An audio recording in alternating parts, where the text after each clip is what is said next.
You know, there are several places that when you're a kid you'd always like to go. One of them is in a place where they make ice cream sundaes, and for me as a kid I always wanted to get in the back room of where they decorated cakes.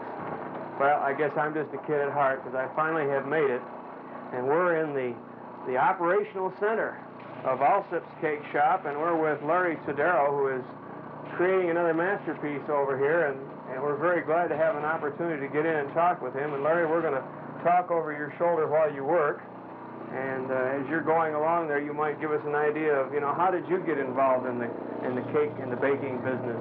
It isn't something that you just decided all of a sudden, obviously, but no. How did you get started? I've been in this business many years. I got started, a friend of mine's father owned a bakery in the town where I was raised, and I was running around with him, and I used to go in the shop up there and help him out, help him do things. And I've just made baking a career, and of course decorating is one of the finer arts of the trade, and a good decorator is in demand anywhere. Right. Well, it looks like you're off to a good start. What kind of a cake is this going to be? Well, this is just a regular birthday cake, and it's 2 different colors here, and I am going to use red and pink and some blue on it, and that's the way these folks want it. Very good. Well, we notice in your shop here you've got all kinds of little animals and different things that you use to decorate the cakes, and if we can kind of pan our camera over, there's one sitting over there, Corey, maybe you can pick up. It's got a fire engine and everything on it. That's going to make a birthday cake for a youngster by the looks of it. Yeah, a little 2-year-old. That is a good-looking cake. Well, we do everything in here, from clowns, as they are over there, to huge wedding cakes, and we do baby shower cakes, we do anniversary cakes, you just name it, we do it. All kinds of sports, and we do a lot of drawings, and well, our most popular is Superman, Wonder Woman, and Spider-Man, and Incredible Hulk. Going through that brick wall, they really love that, the kids do. Great. Is there a special consistency that you have to that base layer of frosting on the cake to make it more acceptable to the decorations that you're going to put on, or is it a standard white frosting mix that you use? There's, I guess there's 100 formulas for white buttercream, but the one that we use, we kind of developed our own selves, and you can do anything with it from string work on. Writing or just anything you want to. Well, we'll let you keep on and kind of watch over your shoulder here. I figure if his back's turned, I might find a pot back here I can stick my finger in for a taste, but he says he's got a long reach, so maybe I won't have a chance to do it. We're going to write the name on this cake here right now. Okay.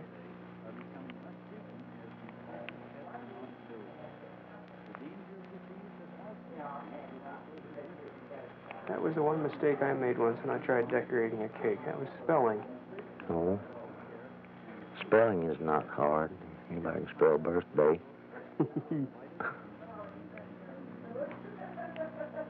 and I talked a few minutes ago about the people that take the courses in cake decorating, and it's not quite the same, is it, as what you're doing? No, it's not. There's 3 or 4 different types of decorating, and we do what is known as commercial decorating. If we had to spend an hour and a half or 2 hours on a $10 cake, we'd be going in the hole. Yeah. So you haven't got a lot of time to waste on it. Well, it depends on the decorator, how much experience they've had, and things like that, you know. What's the most difficult cake you have to do? Well, wedding forms, no, wedding cakes are a breeze. Form cakes. What do you mean by form cake? All right, we have a lot of people come in and want a trailer cut out, you know, a trailer cut out of a cake, and we have them, they want different objects cut out of it. Oh, I see. The cake resembles a certain object. I see. Yeah, now those, cutting them out, there's a lot of waste to them and stuff. We don't really and truly encourage that because, like I said, there's a lot of waste to it. But it's whatever the customer wants. Sure, To us, sure. the customer is always right. That's what helps keep you in business, too. That's the reason we're in business, is because of the customer. Hey, what do we do next on this cake now that we have the hat? Well, run red roses around here, spray. Well, I can do this top right now. Okay. It's no big problem here. Like I said, I like to keep my tubes lined up right. When I move that cake, I move the tube. When I reach for it, it wasn't there. It wasn't there, right? We did that to you, so. No, I did that to my own self. This is long stem pink and red roses. Now, when somebody comes in and said, I need a birthday cake, do you ask them about the kind of decorations they might want? Mm-hmm. We sure do.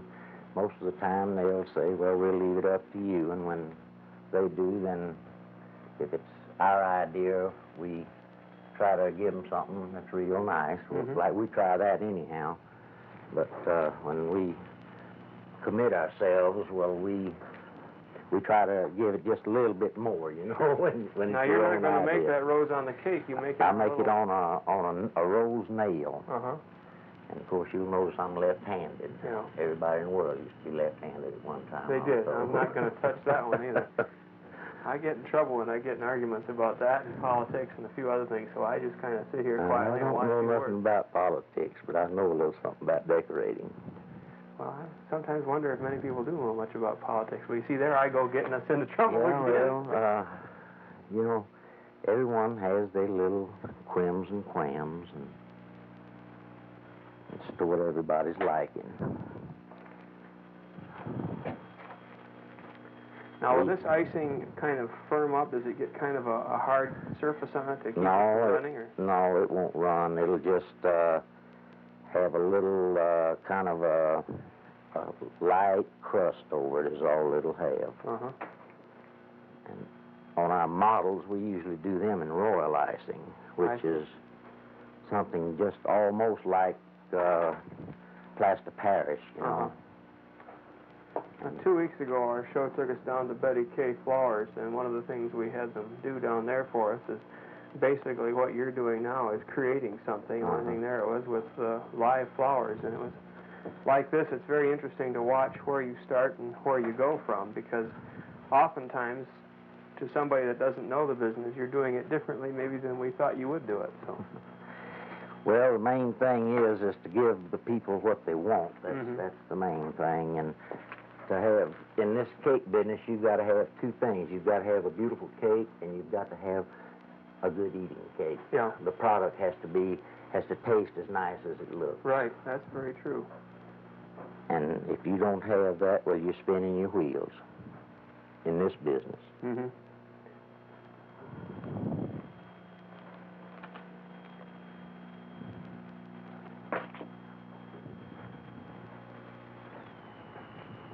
The rose. How much time does it usually take from start to finish when somebody comes in and says they want a cake? It depends on what they want on it. I can knock them out anywhere from... Now, my wife does all the icing. She ices all the cakes. And if they just want simple decorations, I can knock one out in about 8 minutes. Almost while you wait.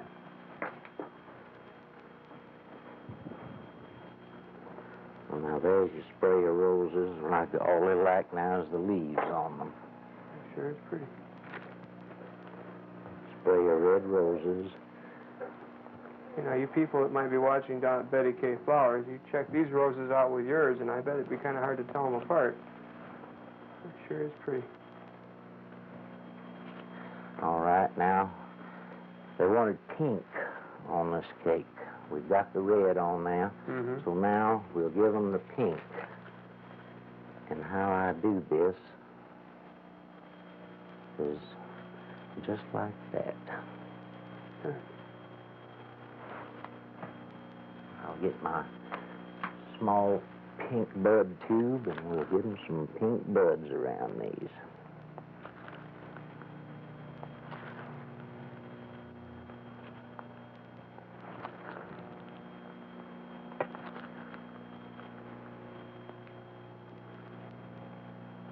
Might have coined probably a very trite expression. That looks almost good enough to eat. Someone will eat it. Yeah. I don't know who Ingrid is. I think that's who it's happy birthday, Ingrid. I don't know. If we find out, by the way, we're coming over for coffee and cake whenever this is served today or tomorrow or whenever. And if we don't come over, there might be a part of it missing before it leaves, but that would be our secret, not theirs. That's right. We won't tell. I won't tell if you just won't put another tell. rose on there or something. No, I wouldn't do it that way.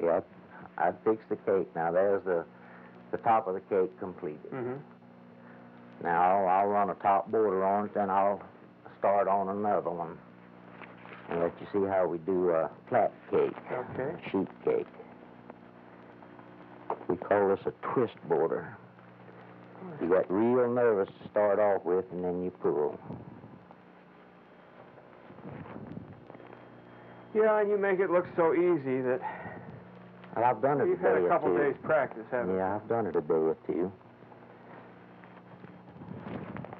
Is your cake itself basically the same, or? My white cake is the same every day. Mm-hmm. I mean, it does not vary. Mm-hmm. Because we use the same things, and I'm proud to say, are some of the few people that do use grade AA eggs in our products. You're using real eggs, in other And words. real butter. And real butter. Mm-hmm. Okay, we're going to take a quick break here while he moves this cake out, and we'll be right back.